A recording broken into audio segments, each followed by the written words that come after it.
Hi BookTube, it's Stephanie. Today I decided that in honor of Nonfiction November, I was going to talk about some of my favorite nonfictions.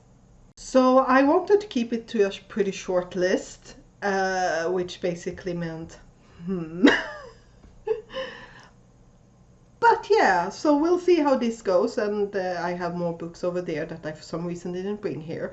Some of these books are in categories because they have the same theme or things like that. So yes, the first one, however, that I will start with is one that is a very rare thing on my channel, and that's an audiobook. Last year I listened to Astrophysics for People in a Hurry by Neil deGrasse Tyson, and I absolutely loved it. And it's just what it says. It's about astrophysics. And I really enjoyed it. And the author himself is the one who's narrating it, so like the tones and things like that are as he wanted them to be. And I just thought that he was really nice to listen to, and I typically speed up narrators. But I just sped it up to 1.25 because I really enjoyed his narration, and I would definitely recommend it. It's not a long audiobook at all, and yeah, would highly recommend. Now, the next one is a silly category because I decided to sprinkle those in between my more slightly more serious recommendations, and that is handbooks for in case of. So we have the new Vampire's Handbook, The Werewolf's Guide to Life, and So You Created a Wormhole. Books like this I absolutely love. I just need a zombie one, and then I will have like these. And yes, I am so, this just brings me so much joy. I mean, clearly I know that they are not like meant to be real, but they are written as if they are, and that just makes things so much fun. And yeah, I just enjoy them, and depending on which one it is, it's like some places have photographs, other places hasn't. The werewolf one has some like stories from people who have been turned into werewolves, but I just love these, and they have a way of just making me smile. There we go. I just need to find more of these and actually read them. She says that she buys way more books than she should. The next one I have here is Think On by Randall Munro. The English title is What If? And I'm actually going to see what is the subtitle in English. Wait a sec. Serious scientific answers to absurd hypothetical questions. And that's just what it is. Yeah, that's basically what it is. It is a question, and the author, who has worked at NASA, I think. For instance, we have this one. Rough translation, I'm so sorry. If we assume that there are life on the closest livable exoplanet, and that they have technology that are comparable to ours, what would they see if they looked at our star right now? And here's a square, and I doubt that I would be able to zoom in, but there's like a tiny white speck in the center. And then you get a more thorough answer in here. And yeah, I just love this. This was such a fun read to get through, because some of the questions are like, what the? And then they are like pages and pages of information. So yeah, this one taught me a lot, and I really enjoyed it. And I do have the sequel, so to speak. I actually don't know what the English title is, but I have the sequel, and I do want to read that one. Next we have some, how to put it, picture books? They are list books, let's put it out there.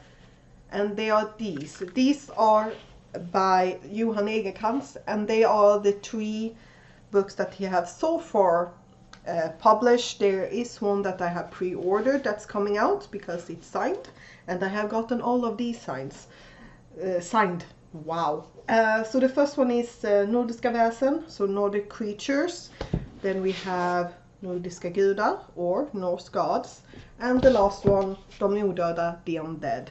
I have really enjoyed all of these, and they are, like, I love the art style and things in this, and also just to get some information about them in general.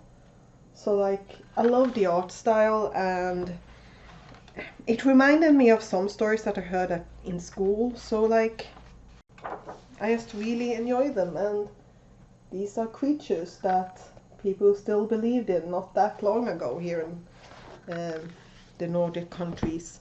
So yeah, I just love these. It's mostly the art style because it is a list book, so you don't get too much information of all the creatures in here. But especially the undead, that's more the entire world. You get some creatures and you kind of understand the relationship between them, because basically humans have always been scared of the same things. So the fact that some of them, like, they are like the undead, there are so many different kinds of vampires that if you boil them down and used a Western term, you would say that they all fall into the blood-sucking family. There are a lot of them because blood was viewed as your life force. So things like that, and I just absolutely adore them, and I can't wait to get the one about dragons.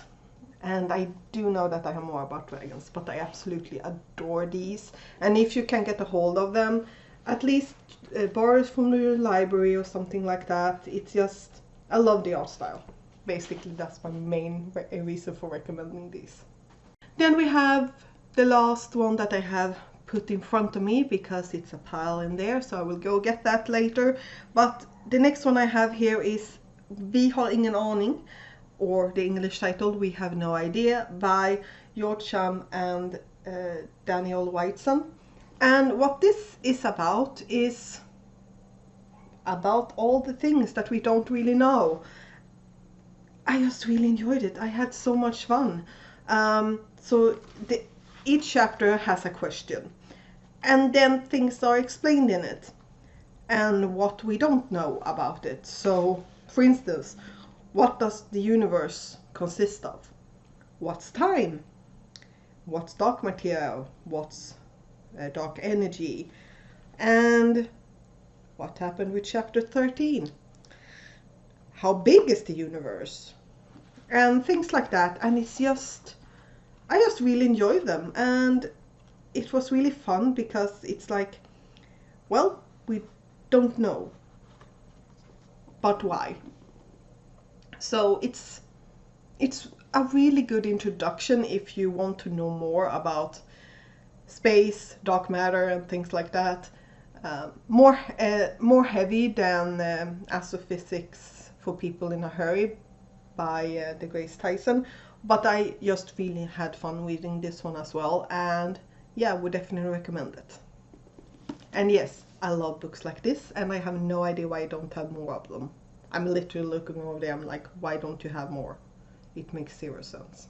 So now we come to the pile that I got collected, and this is the last, like, silly, like, they are not, well, those are silly, this is not, but this is definitely more silly. So I would actually more say that this is an honorable mention, but I just love these books. I ended up in a steampunk rabbit hole at one point in my life, and I bought a lot of books about the steampunk, and the ones that I read from Gemma, Emily, Ladybird, Herwit were my favorites, and they are here. And now what you have in these are basically like instructions on how to make steampunky objects, but you also have storylines to all of them. So you have, let's see here, first page please. In this one we have the Atlantis expedition, so you get something from a person there, and then the actual story. And then each item that you make, you get an additional little story piece about them. And you get that for, so this one is, yeah, basic objects, some more basic objects, it's thicker, and then this one is for food. I need to try some of the recipes though, but I just fell into this rabbit hole, and these were some of the books that I really loved. And as I said, this is more of an honorable mention because I love them, and they do have that fantasy-esque element to them, but I did enjoy them and had fun. And the names for things are spot on. I love them. Empire Rocket Cupcakes. I don't know why I have, like, it's cupcakes, why haven't I tried making them? Different thing. I absolutely love these, and these are more like, as I said, these, like, the first books and these ones are like slightly more silly ones, but I also have one that's, did I put it back? Okay, I'm semi in the center. Now, this was the one that I thought I had left here, but this has more of illustrations about things. Like what? What? I just love these, and I feel like I need to get back to my roots and just start making things again. But yeah, I fell into a steampunk rabbit hole, and these I put above this one, even though the quality technically is better with this one when it comes to the objects and the photographs. But this one, just with the story element, it was just more fun. So with that last silly thing I added in on my favorite nonfiction, even though technically this one should be on here because this one is more nonfiction, that's a different thing. So yeah, that was the last books that I wanted to talk about for this video. I hope you have a nice day, and I will see you next time. Bye!